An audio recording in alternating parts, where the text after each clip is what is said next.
As the king of 17th century Denmark, Christian IV commissioned this garden for private use. This large, spacious patch of ground was designated to be a fruit and vegetable garden for the royal family. But now, the purpose and design of this garden have much since broadened.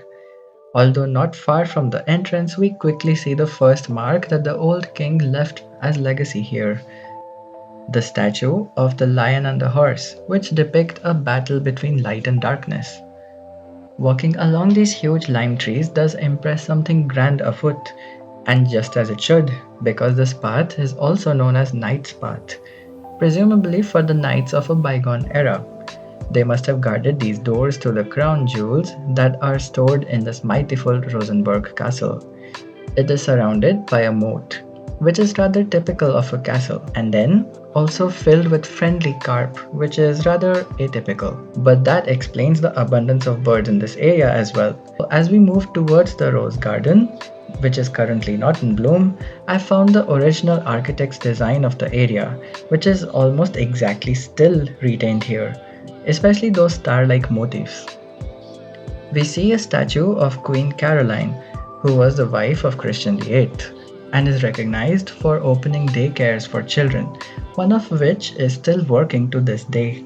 Notably, she has one of the best angles to view the rose garden, as the height does have its advantages on appreciating the geometry here.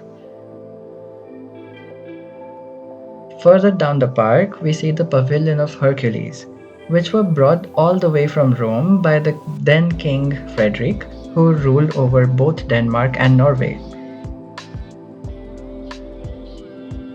These animated statues stand right next to a children's park, bearing a dragon's egg.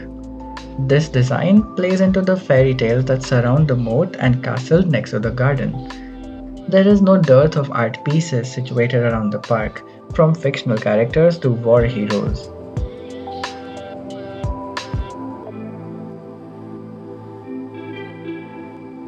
For the better part of the public who visits this space, there is much to point and ponder.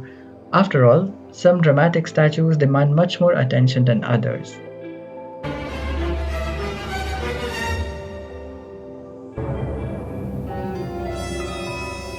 Interestingly, if you reach the center of the park in the Follies Garden, you can spot one of the 17 marble balls that are spread throughout the park.